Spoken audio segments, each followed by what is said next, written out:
Well, Arunil is also with us. Arunil, there's also politics playing out over the same, with the opposition criticizing the government over it.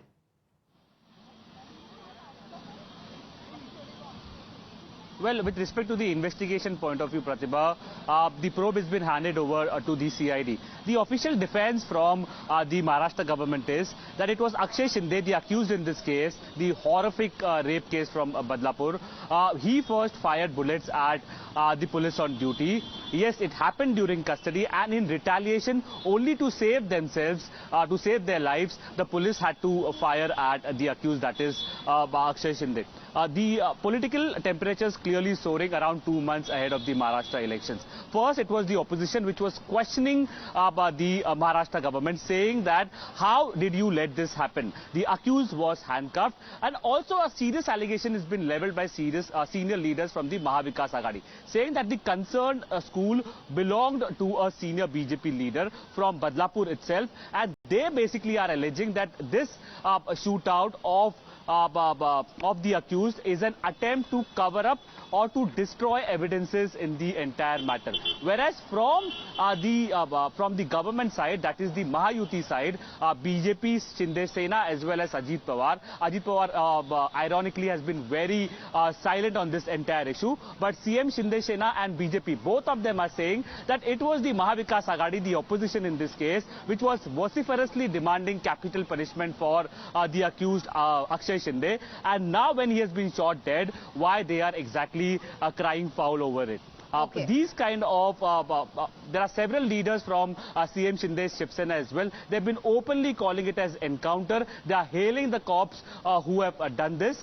Many from the opposition are also saying that this is clearly a popular move or a populist move just a few days before the Maharashtra polls, considering the pressure, heavy pressure that was mounted on CM Shinde and Home Minister Devendra Fadnavis.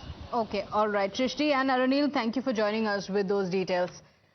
Well, the demise of the accused Akshay has ignited a major political controversy, with the opposition criticizing the government, claiming the accused was killed to protect others involved in the case. Listen in. आणि जी पोलिसांना त्या ठिकाणी जखमी करण्याचं काम झालं आणि त्याच्यानंतर एन्काउंटरमध्ये जो अक्षय शिंदेचा मृत्यू झालेला आहे, या सगळ्या सर्व प्रकरणाची सखोल चौकशी व्हायला पाहिजे. या सर्व प्रकरणामध्ये पाणी कुठे मुरतंय का, याच्या मागचे कोण सूत्रधार आहेत का, याची चौकशी व्हायला पाहिजे. आणि आज महाराष्ट्रामध्ये कायदा सुव्यवस्थेचा एवढा मोठा प्रश्न निर्माण झालेला आहे. एक तर मुली सुरक्षित नाहीत आणि त्याच्यावर जर असं पोलिसांच्या माध्यमातून एवढं हलगर्जीपणा होत असेल किंवा अशा तऱ्हेने घटना होत असतील, या पूर्ण प्रकरणाची चौकशी जी आहे ती सीबीआयच्या माध्यमातून झाली पाहिजे. जिस स्कूल में घटना हुई थी उसके न तो अब तक प्रिंसिपल को गिरफ्तार किया गया, न तो ट्रस्टी को गिरफ्तार किया गया. क्या अक्षय शिंदे जानता था, नहीं जानता था, किसी को बचाना तो नहीं चाहता था, पुलिस ने इसे क्यों मार गिराया, खुद इसने अपने को मार लिया, इनकाउंटर है या जवाबी कार्रवाई है, बहुत सारी शंका संशय है. गृह मंत्री, मुख्यमंत्री, पुलिस को दुनिया के सामने ये बताना चाहिए एसआईटी के माध्यम से, जांच के माध्यम से, कि क्या सही है क्या गलत है.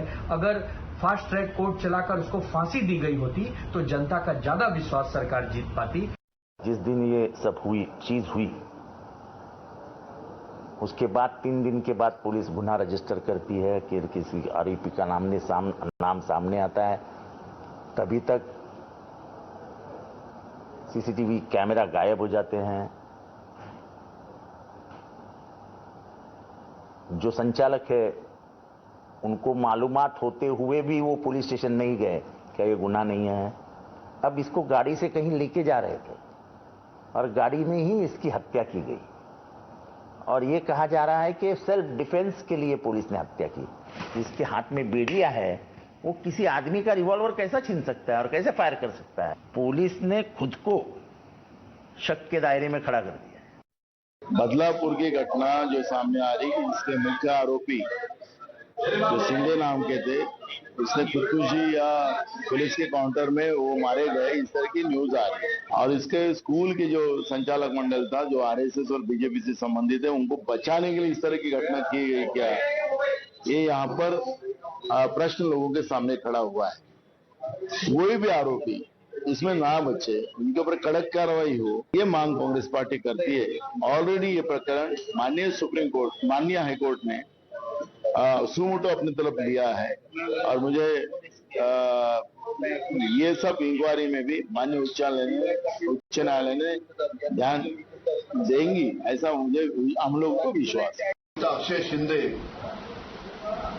वो उसको जब पुलिस लेके जा रहे थे उसके दोनों हाथ बांधे थे।